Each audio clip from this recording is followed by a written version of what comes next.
नारायण नारायण नारायण। नर और नारी के अयन में जो रहे उसे कहते हैं नारायण।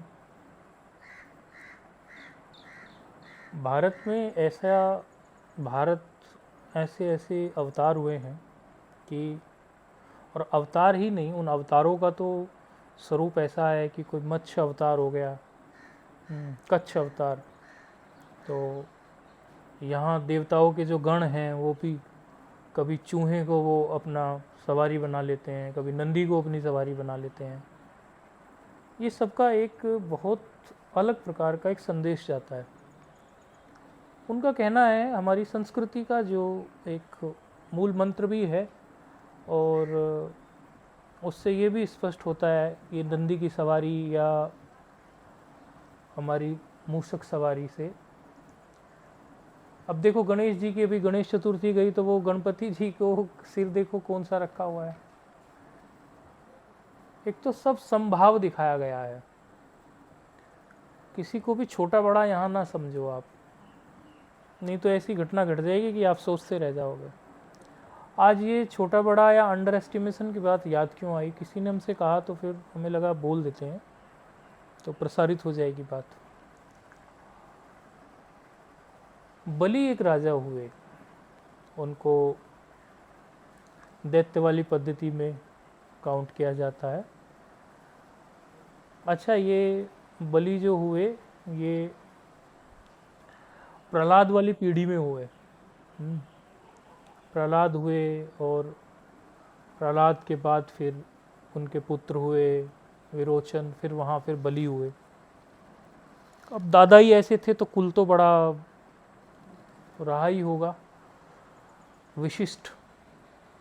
बलि बड़े दयालु नेचर के भी थे। वैसे तो राक्षस कुल असुर कुल बताया जाता ही है, लेकिन ऐसा नहीं है कि असुरों में दया नहीं होती, वो एक कुल होता है। दयालु भी थे और दानी भी थे। बलि से आप लोग ये बलिदान शब्द जो है ये बलि से ही है, तो बड़ा दानी थे।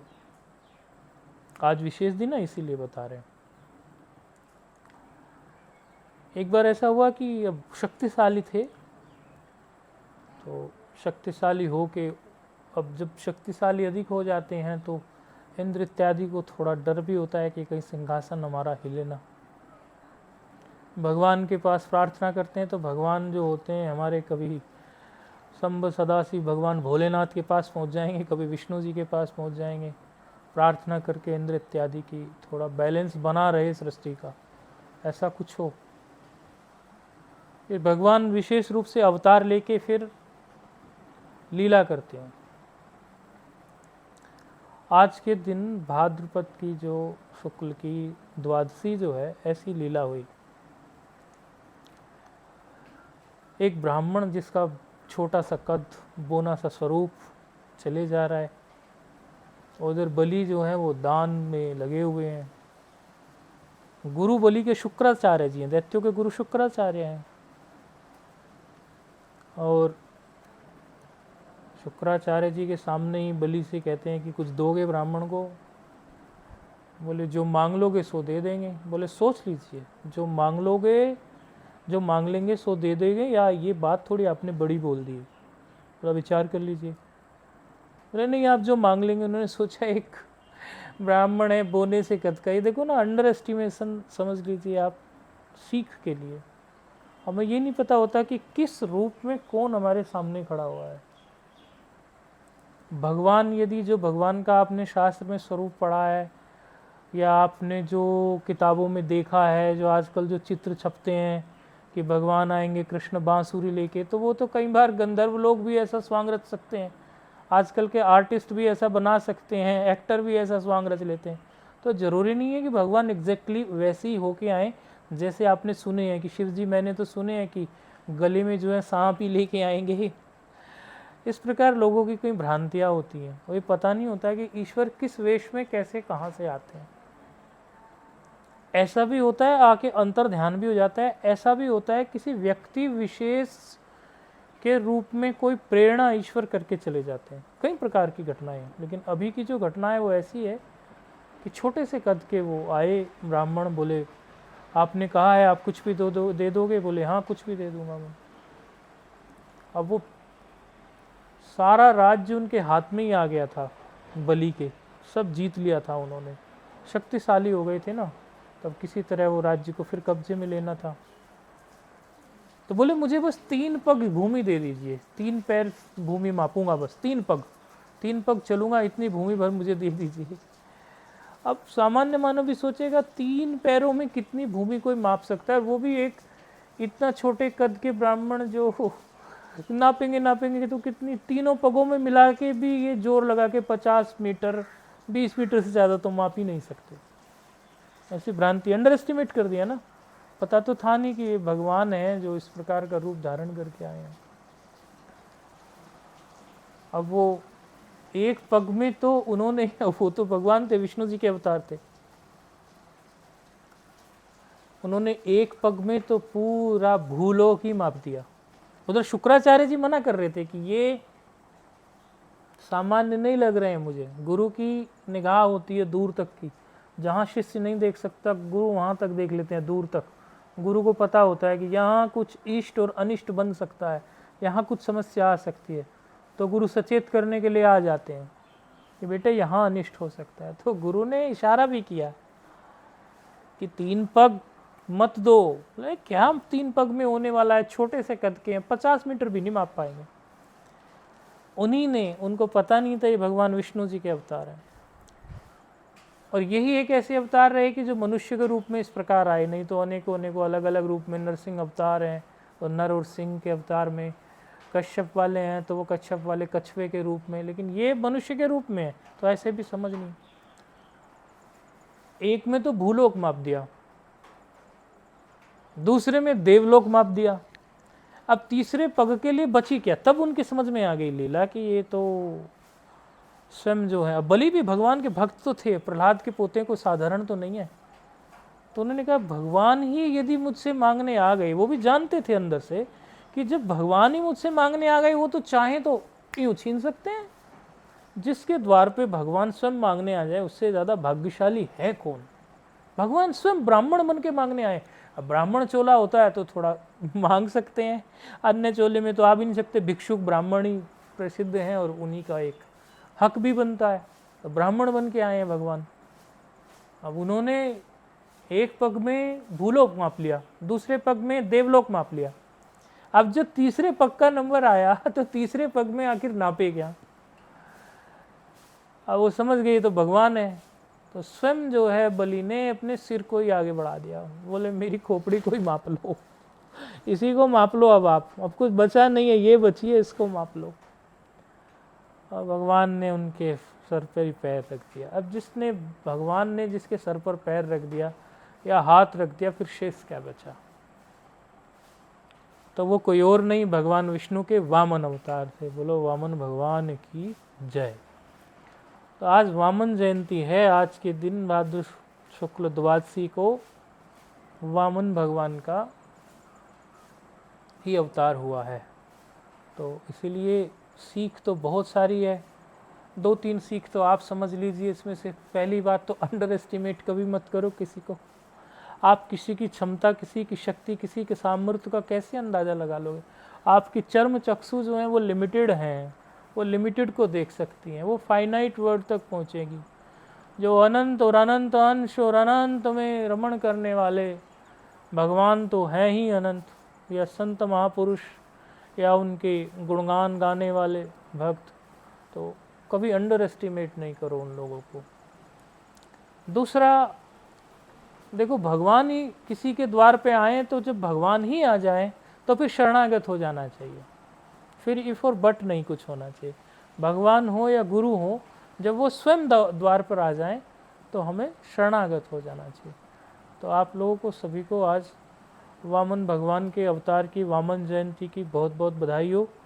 अभी चंद्र ग्रहण भी आएगा 7 तारीख को, मौका लगेगा कुछ उसके बारे में बताएंगे। तो चंद्र ग्रहण आ रहा है, वैसे ही इतनी त्रासदी, इतना कुछ हो गया अब की बार बारिश से।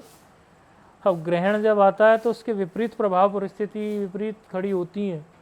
अभी पहले से ही इतना कुछ हो गया, अब चंद्र ग्रहण के बाद क्या होगा भगवान जाने। कई जगह अस्थिरताएं दर्शाई जाई गई हैं ज्योतिषीय गणनाओं के अनुसार। अस्थिरताएं हम आप लोगों को नहीं बताना चाहते, ये बताना चाहते हैं कि चंद्र ग्रहण का एक ये भी महत्व होता है। ये चंद्र ग्रहण तब पड़ता है जब ये बिल्कुल सीध में आ जाए, चंद्रमा और आपकी ये सूर्य ये सब सीध में पड़ेंगे तब चंद्र ग्रहण पड़ेगा। सामान्य वैज्ञानिकों की दृष्टि से तो एक भौगोलिक घटना है, लेकिन जो मंत्र जापक होते हैं, जो अपने आध्यात्म विज्ञान पर विश्वास करने वाले लोग हैं, उनके लिए ये एक विशेष दिन होता है। इस दिन आप साधना करते हो तो कई लाख गुना फल मिलता है। जो भी गुरु से मंत्र दीक्षित होते हैं उस दिन वो मंत्र को अधिक करें तो मंत्र का फल अधिक होता है। मैं तो मेरे कई बुजुर्ग बूढ़ों को, ऐसे लोगों को भी जानता हूँ जो चंद्र ग्रहण के दिन, एक बाबा हमारे थे तो हमें कहते थे, बचपन में ब्राह्मण थे रामनारायण शर्मा, तो वो हमेशा उनके मन में ऐसा रहता था कि उनके पास कुछ 2-4 मंत्र ऐसे थे कि जैसे वो किसी को कुछ बीमारी हो गई, जैसे पित्त उछल गया या समझ लो किसी की आंखों मोटी हो गई, भारी हो गई, तो वो उसको मंत्र से ही ठीक कर देते थे। कहते दवाई लेने क्या जाएगा, छोटा मोटा तो मैं इसी से कर दूंगा, कोई सर्जरी थोड़ी है, ऐसे ही कर दूंगा ठीक।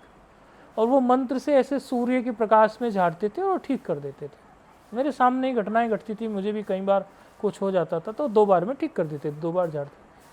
तो मैं उनका बड़ा थोड़ा ऐसा लगता कि ठीक था ऐसे करके। तो मुझे 1-2 बार जब मैंने उनसे पूछा तो उन्होंने कहा मुझे, कह रहे ये मंत्र मैं तुझे सिखा दूंगा, ये मंत्र मैं तुझे दे दूंगा। 2-3 विद्याएं उनके पास थी। एक वो फीमेल को देखते थे तो फीमेल को देखते ही ये बता देते थे, अल्ट्रासाउंड नहीं कराना पड़े, इसको बेटी होगी कि बेटा, बेटी होने का लगता था तो बताते नहीं थे, चुप हो जाते थे। और कम से कम 100-200 मतलब फीमेल्स को तो उन्होंने देखा ही होगा, इससे ज़्यादा ही देखा होगा जीवन भर में, कि वो बता देते थे। तो उनके पास कुछ अपनी, और ऐसे ही एक सामान्य ब्राह्मण थे, मुँहफट थे, ऐसे ही थे, कुछ वो नहीं था, लेकिन किसी पूर्व जन्म के कारण कोई उनके पास इस प्रकार की विद्या थी। तो वो मैं पूछता था उनसे कि आप लोग ये जो सिखाने की बात करते हो कब, बोले चंद्र ग्रहण में सिखाते हैं तो बड़ी फलीभूत होती है, चंद्र ग्रहण में सिखा दूंगा। हमने तो नहीं सीखा, हमें तो ये भी विद्या नहीं सीखनी थी कि कोई किसी स्त्री को देखे और उसको ये पता चल जाए देख के कि उसको लड़की होगी कि लड़का होगा, क्योंकि उसमें फिर देखना पड़ता था ना पूरा उनका शरीर को, चलते बैठते उठते। तो हमें इसमें रुचि नहीं थी कि हम किसी को ऐसे चलते उठते बैठते देखें, हमारा ऐसा स्वभाव नहीं था। लेकिन वो विद्या ऐसी थी कि उसमें चलते उठते बैठते देख के तभी पता लगता था। तो इस प्रकार की जो ये विद्याएं हैं, ये या अन्य भी कई सारी विद्याएं हैं, वो चंद्र ग्रहण पर फलीभूत होती। तो चंद्र ग्रहण जापकों के लिए बहुत बढ़िया है, वो जप करके और अधिक अपनी सिद्धि, जपात सिद्धि बढ़ा सकते हैं। तो आप चंद्र ग्रहण को खाली एक अशुभ घटना या सामान्य रूप से आप एक भौगोलिक घटना मत समझना।